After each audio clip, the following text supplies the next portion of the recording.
All right, so what we're working on today is the stiffener spine, or the reinforcement to the back of the wedge. Now, I said that this was cut too long in a previous video, and that is the case. What I need, here's my baseline.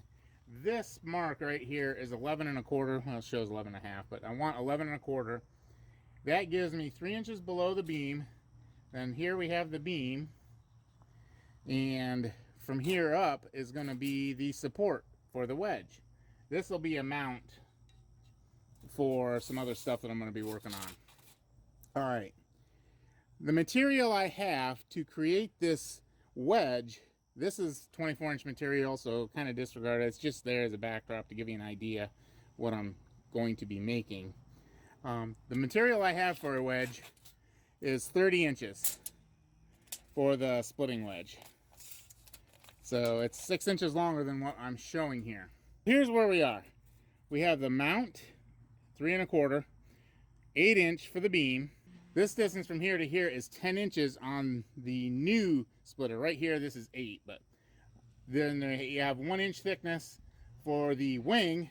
So that means we have 11 inches right here that we're working with. I need this spine to be somewhere just below 11 inches. So it can be, say, 10. We're going to probably add 10 inches onto here. And this is where we're going to make the new cut on this support. I hope that makes sense after all that rambling. So overall length of this is going to be 21, we'll say 21 and a half. We'll get it laid out and hacksawed up. I have another whiz bang clamp that I bought today. It's an 8 inch. I'll show you that here in a bit. I'm going to go ahead and get this thing trimmed up here. Our top of the support.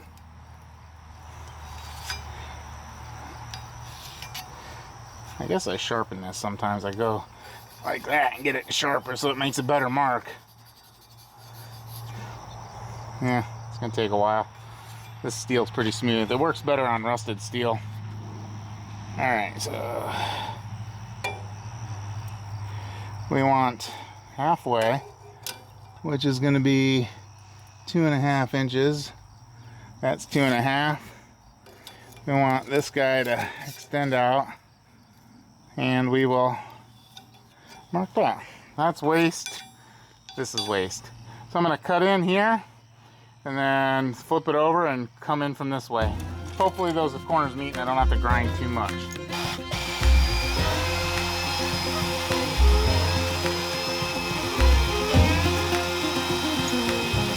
I am dripping with sweat. It's that point of the night where the temperature matches the dew point. Like all day I wasn't sweating as bad as I am now, even though it was warmer earlier. It's starting to cool down, but the dew point and the temp are meeting. First time I really noticed it, I guess I always knew it sort of happened. First time I really noticed it, I was out in Iran, Texas at a speaking gig, and I was golfing. And there's not a whole lot to do out in Iran, Texas. I don't know if anyone's ever been there. We went golfing. And in the evening, it started off very hot, dry, but even out in Iran, Texas, which is south of Midland, Odessa area, it was so humid. Well, that's when I learned about the temperature meeting the humidity level and whatever the dew point, it just makes you sweat. Come in, make a catch. Like that. And then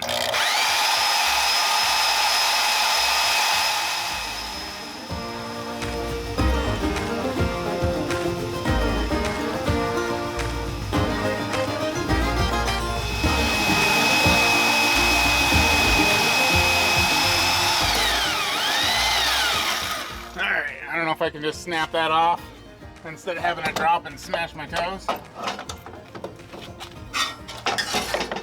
Let's see. Yeah, of course not. Well, stuff's pretty tough. I'm gonna have to give it a cut.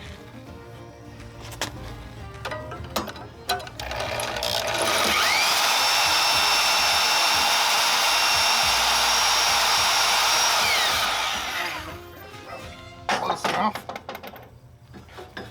No. Oh yeah.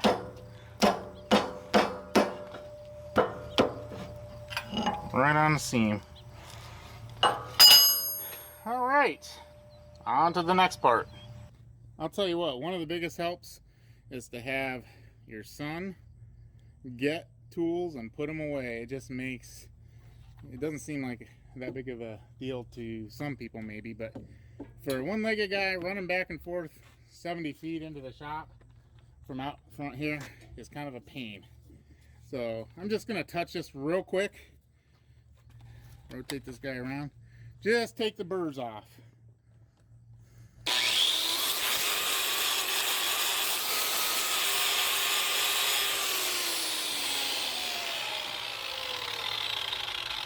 We will tune it up with a grinder to make it look a lot better here in a bit, but for now I just don't want to get cut by it.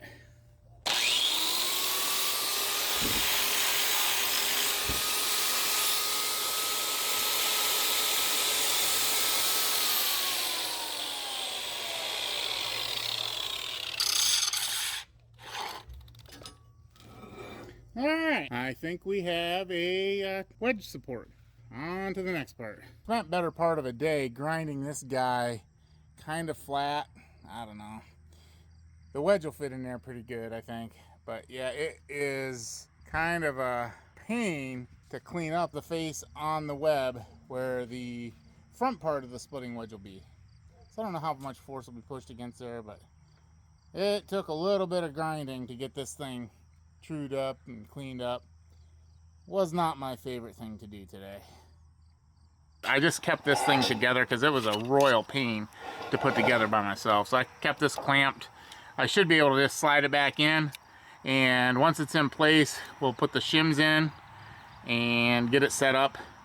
Do a test to make sure that the 1" by 6" AR 400 that I have will fit in the slot and leave enough room for paint without it binding.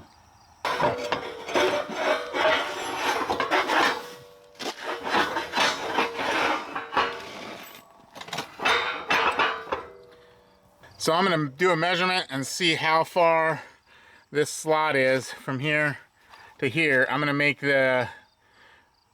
this gap just a little over 6 inches. Sure if it shows up, we're about 6 1/4 inches to the spine. This is just a mock-up of the spine, but we're right at the end. I don't know if you can see right here, we're right at the end of the beam. I'm actually going to push this in a little bit that way and tighten up that gap just a smidge. Make it probably 6 1/8. 6 1/8 right there. I'm going to flip this beam upright and do a test fit with these pieces right here that are 9" pieces of AR 400. We just need one of them, but we'll see how they fit. This is a pretty snazzy clamp. I don't know how well it's going to hold up, but what you do is you push these little tabs in right here, and it's a quick adjust. You just slide that in. Boy, that really saves you a lot of time. Actually, you don't even need to push it in for tightening. You just push, then it catches. To release it, you have to push in. So you would have to back it off a little bit until the tension is released. Then you can push the button, slide the worm screw out. On this end now. Roll it. And it is getting heavier.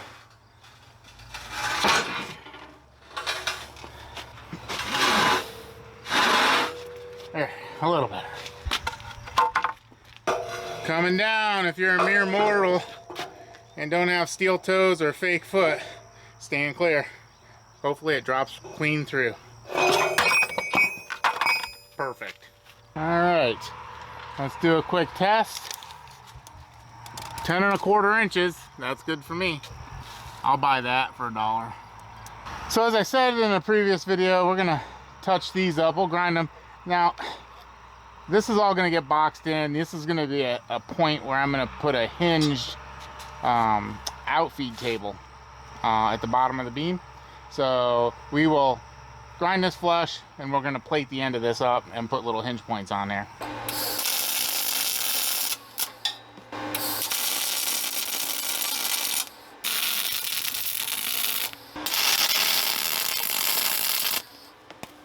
Ooh, that's a little hot.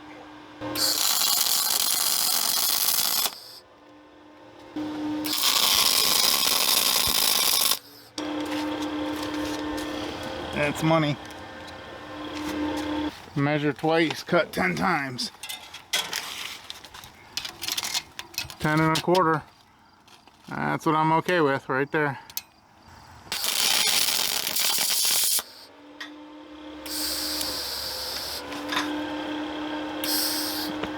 Again, ooh, wow, that one looks like I kind of really buggered that one up.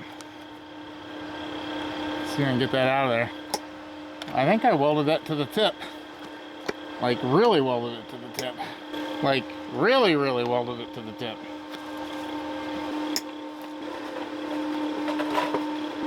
Yeah, I pooched that contact tip. And good thing I bought more. Because I know me. Alright, back at it.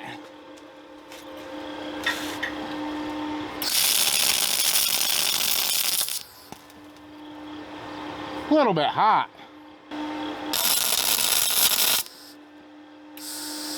Dang it. Did it again. What do they call these? Consumables? Man, I don't think I've gone through this many tips. I know I didn't on my other welder. I never went through this many tips. He's a pace. Let's see what we got here. Alright, let's try that. Now that's sorta.